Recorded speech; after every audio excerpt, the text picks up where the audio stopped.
Daniel Jones is now a Minnesota Viking. We'll talk about what it means for the Giants, what it means for the Vikings, and preview the Thanksgiving schedule. It's the Jake Asman Football Show, and it starts right now. Oh, yeah. It's time for the Jake Asman Football Show.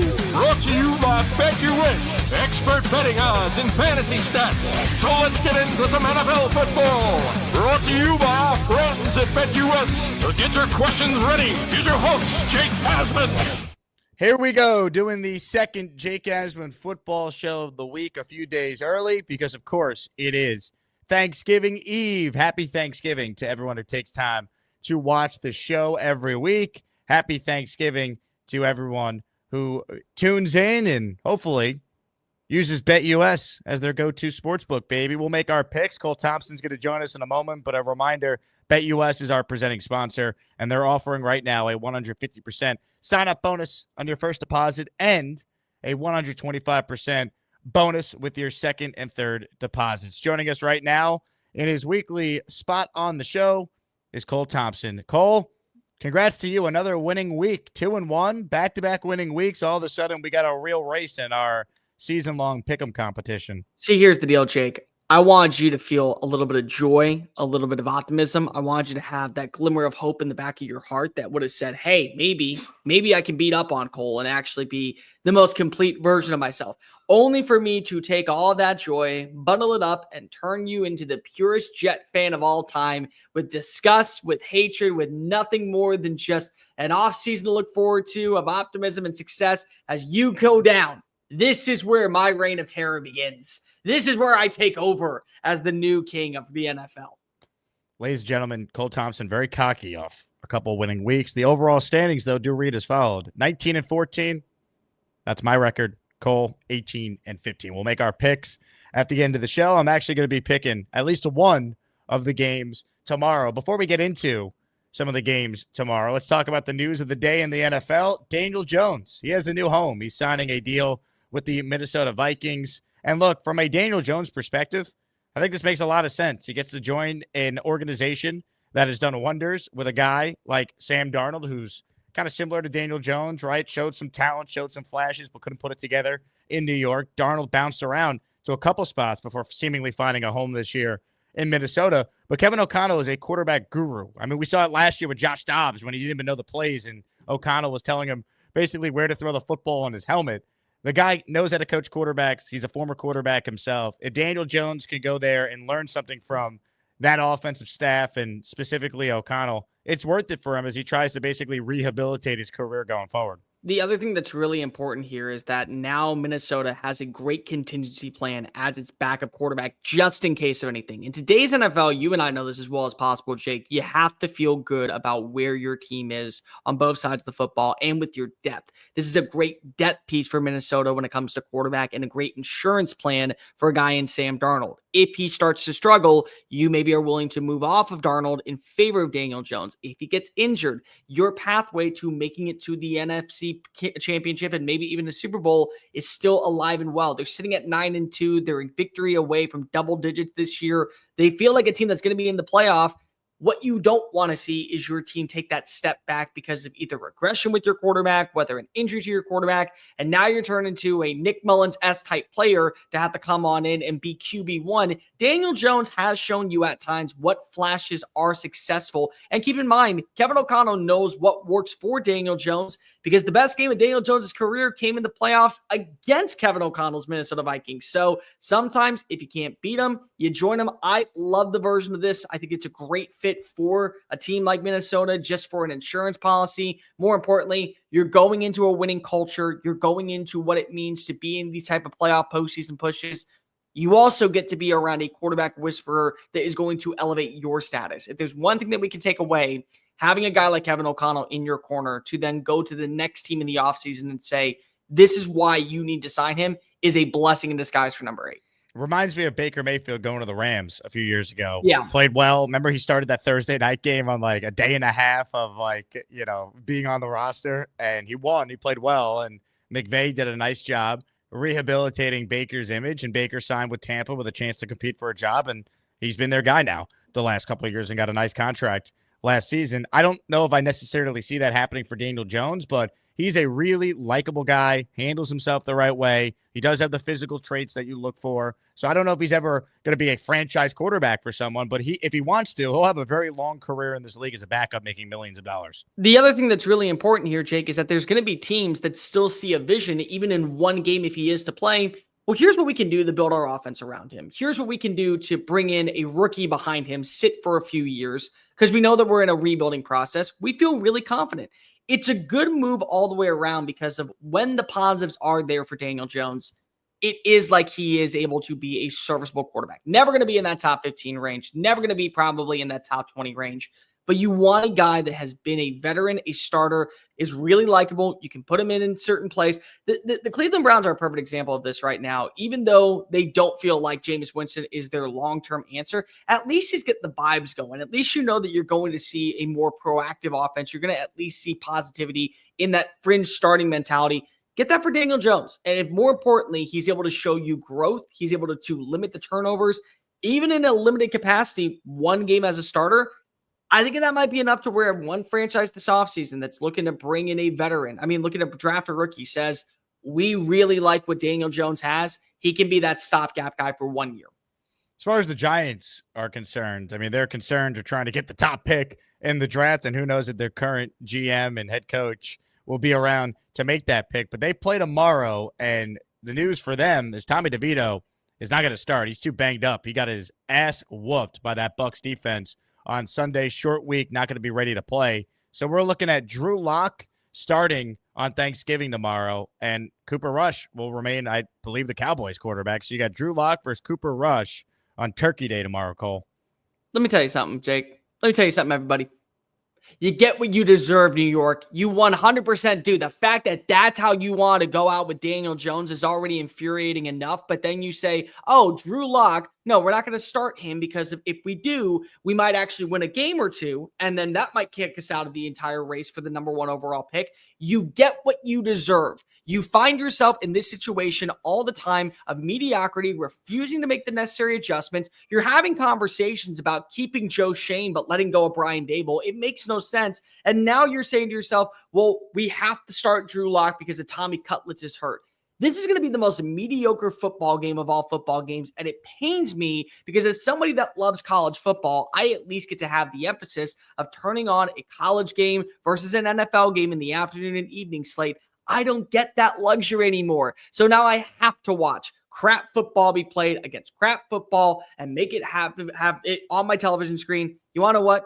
I would have a better shot of watching the Macy's Thanksgiving Day parade and enjoying that more than I probably will watching the Dallas Cowboys take on the New York Giants. Both are dumpster fires. But you know what? At least with one team, Jerry Jones is buying into, we may be something this year. We may be able to go on a run. Mike McCarthy, contract extension.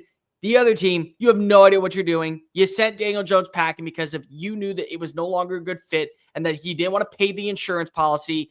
And then you throw in Drew Lock because, you throw in Tommy DeVito, despite Drew Lock being QB2, because you know he might win you a football game. I hope the Giants win tomorrow. That way they are the number 4 pick and out of the running for the top 2 passers. I think Drew Lock is bad as well, but I guess we'll find out. Now, the Thanksgiving slate, at least, the early games are not great. We will preview it, though, because that's what we do on the Jake Asman Football Show. The first game, and look, this game's actually a little more appealing, I think, than normal when you see a 4-7 team versus a 10-1 team, because you do have Caleb Williams playing in this game. So it's an opportunity for an entire nation to watch, a hyped number 1 pick, because, the Bears have had a couple games in standalone this year. They played a London game, and I'm trying to think, do they have any other primetime games to this point? They have the Texans game week 2. That's right. Night Football. And Caleb's obviously been a lot better since then, but I guess that's kind of the point, right? You get to watch Caleb Williams. He played well last week despite the loss with the offensive coordinator change. And the Lions have been arguably the best team in football this year, so you get to watch them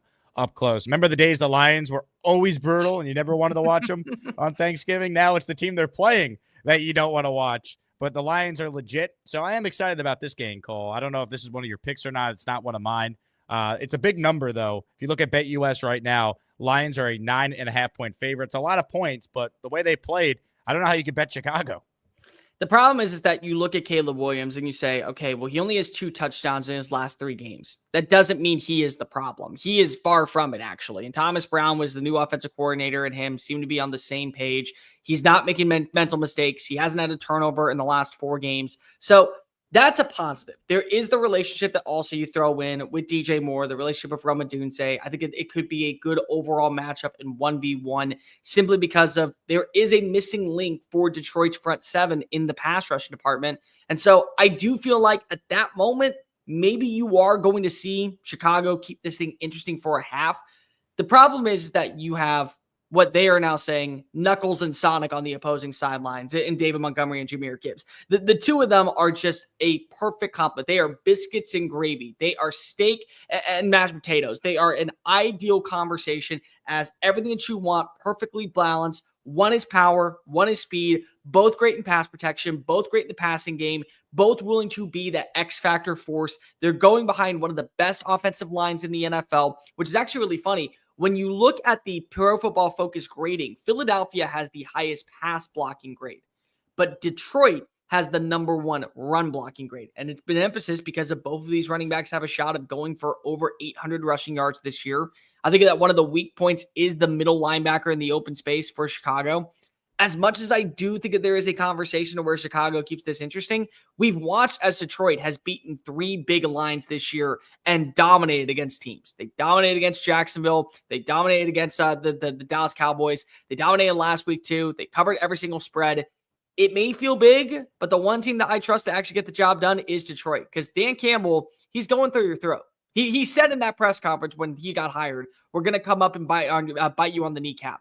He meant it. This is what he's talking about. We don't care that we're up by 4 scores. Hammer the line and leave no doubt.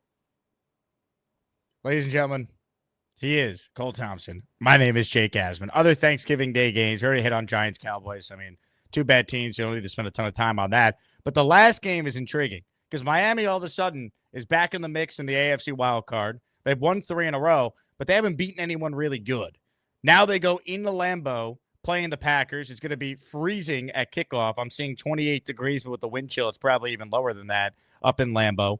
Packers are 8-3. While Jordan Love has not been great, they're really well coached. They have a great running game. I think we know how good LaFleur has been as a head coach. And short week typically favors the home team. And Tua's a guy who's never won a game, Cole, when the temperature's below 45 degrees. He gets a chance to disprove a narrative that, 1, he can't beat good teams, and 2, he can't play well in the cold. Your thoughts on this? I won't give anything away, but this is one of the games I will be picking when we make the picks coming up. So I think that you and I are both going to be making the same pick. But Josh Jacobs has been the X factor for this team. So many people look at the rushing touchdowns, and at the start of the year, he only had 1 and said, okay, well, this isn't really a great signing when you look at all the other players that have been making moves. Guys, he ranks 3rd right now in rushing yards. He ranks 2nd in rushing attempts. He has 7 touchdowns, including 3 last week against a San Francisco 49ers defense. He's averaging 4.8 yards per play. On top of that, he has been the most consistent running back in the NFC this year. They know that when he is on the field on 2nd and 3, they are going to convert. They know that they're going to get 2 or 3 explosive runs per game. My only question is if Tua starts to gain a little bit of a momentum, is there any question about the secondary for Green Bay? Because that seems to be the one hit and miss at times this year. There are wide receivers that can easily capitalize down in Miami. The cold weather is going to be a big deal. And here's the big narrative, Jake.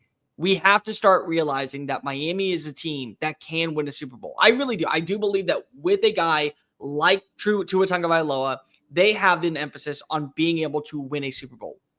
It has to go through South Beach. It has to go through Hard Rock. That is not happening because they're not going to win the division. He can never play on the road. He can't go to Orchard Park. He can't go to Kansas City. He can't go to places up north. He's got to be able to be either inside of a stadium or he's got to be able to be inside of Hard Rock if they want to win a Super Bowl. I just don't buy into it. I think that 28-degree weather is going to factor into the football. I think he's going to factor into his throwing motion. This may be the game that brings Tua back down to reality and Miami having to take a quick check that they're a good team with Tua. But those moments where he was on the IR, that probably cost you a playoff spot. Yeah, I mean, that's the bottom line. And look, Tua's proven he's a very good quarterback, but until he beats good teams and until he proves he can play in the cold, you can't take them as a legit championship contender. No. Because they have such a small margin to do it if you're saying they can only do it if it goes through Miami. Well, you have to, the bare minimum, be the 2 seed and probably the 1 seed one year to pull that off. Yeah, you have to be able to run through it nonstop, and I just don't think that you're able to do it with a guy like Tua because of history has proven it. It's proven it last year when they traveled to Kansas City. It's proven it when they played against Buffalo. It's proven it late in the season.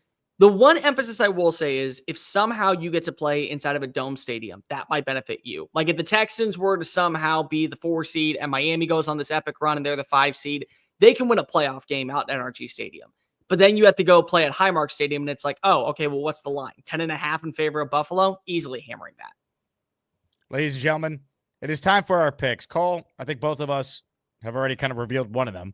We're both on Green Bay, laying the points this week against the Miami Dolphins. So not even this week, tomorrow night, the final game of the Thanksgiving slate. I'm seeing 3.5 at BetUS, so we'll go with that. Green Bay minus 3.5. Is each of our first games. We call that a family play around here. Cole, since you had the 2-1 week, you could do the honors for game number 2. Somehow, somewhere, I keep finding myself looking at Monday Night Football. Last week, I took the Chargers. I thought that was going to be a really good battle in the Harbaugh Bowl. The Chargers are in the AFC West. You want to know who else is in the AFC West and playing on Monday night?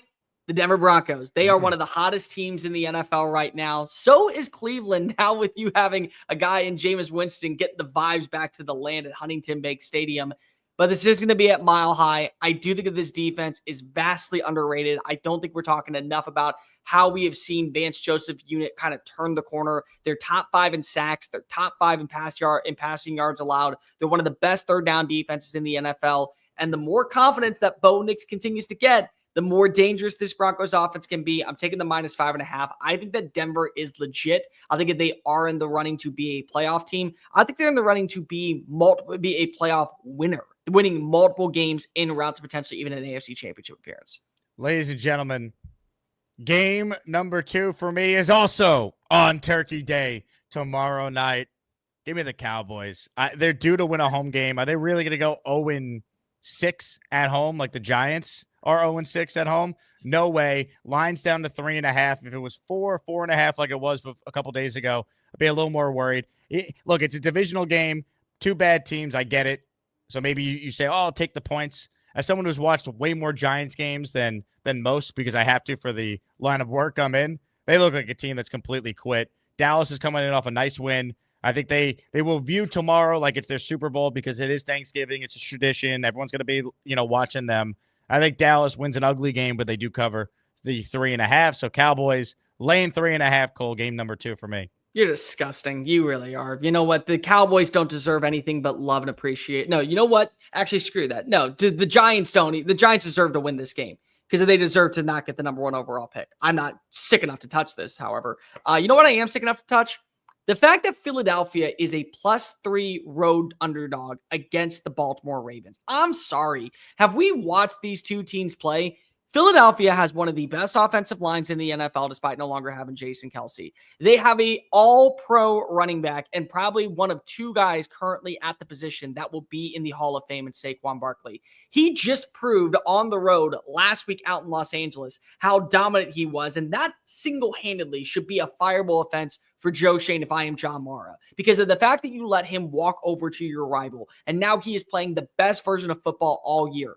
And we have one of the best defenses, number 1 in pass defense, number 3 in total defense, number 5 in scoring defense. And this is a Baltimore Ravens team that has been hit and miss all season. I get that it's at M&T Bank Stadium. I'm sorry. +3 in favor of Philadelphia. I think they win this one by a touchdown. Cole Thompson. All over it, baby. I'm surprised by that pick. Really? I am. Really? I am really surprised. Really? Are you doing the head-to-head? No, I'm not. I'm just baiting you. Now, my last game is fading against my team. Jets coming in off a bye week. Are you nuts? The New York Jets, when they have more time to prepare, they lose. Give me Geno Smith and the Seattle Seahawks coming to MetLife. I mean, it's been a nightmare Jet season. Why not add another nightmarish chapter where Geno's back, Seattle comes in, they cover the 2-point line, and they beat the Jets. So Seattle -2. My last game. I'm just picking against the Jets until they prove me wrong. So now you're hating on the Jets. You're literally. I mean, I picked Arizona, nailed that one. I picked Indy, nailed that one. Like I have no choice. Have they beaten the spread in any single game since the Texans matchup? No, but we didn't have a show because it was a Thursday, so I couldn't pick against them. Would you have picked against them? Probably. I took the Jets in that one, actually, on my money line. That was the last time I won money on the Jets. Because I took the Jets also in the Indianapolis game, and I thought I had it until the end. That one. Look, the Jets with extra rest are an abomination.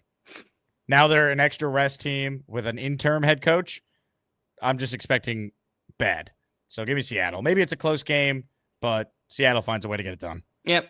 Fair enough. All right. So let's go through it one more time. That way we know, because basically we kind of have to have Miami win this one. So that way, at least if we're tied, I still have the lead. Well, I'm a game ahead of you. I know. So I guess I need Miami to lose. Whatever. All right. So we both. It doesn't really matter. It cancels each other out. Yeah, if you want a winning week, though, you might need that game, though. So. Yeah, very fair. All right. So we both have Green Bay at -3.5. Yep. I have Cowboys -3.5 against the Giants. Seattle -2 against the Jets is my other game. Cole, you have Miami at Green Bay. You're obviously on Green Bay with me. You're the Broncos -5.5 against the Browns. And your last game was?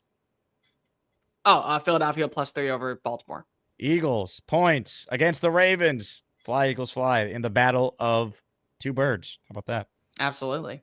Cole, happy Thanksgiving to you and your wonderful family, your wife, Kirsten, all the dogs, your mother, your father, your twin brother.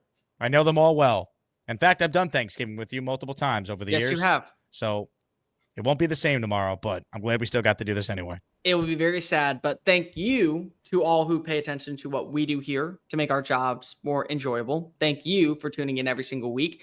And thank you for trusting us to win you money, because if you have bet on our lines this year, you have a 73% success rate. So I think that probably you should go ahead and not only hit the like button, but also hit subscribe down below, and also make sure that you take our bets and win yourself some money this holiday season. The gift that keeps on giving. Cole Thompson, Jake Asman, giving you guys cash. So we are 37 and 15 plus 14. We're 37 and 29 combined. It's pretty good. Yeah, we're doing a really good job this year. We're over 70% success rate. Is that? I'm not good at math. Is that actually over 70%? It's over 70%. I think it's like 70. I think it's like 70.89 or something. If you've been taking our picks all year, we're winning you money. Make those bets or make your own bets over at BetUS. 150% sign up bonus with your first deposit. Thank you to BetUS for being our sponsor. They make this show possible. Cole, once again, happy Thanksgiving to you and yours, and happy Thanksgiving to all the listeners out there. Peace. Peace.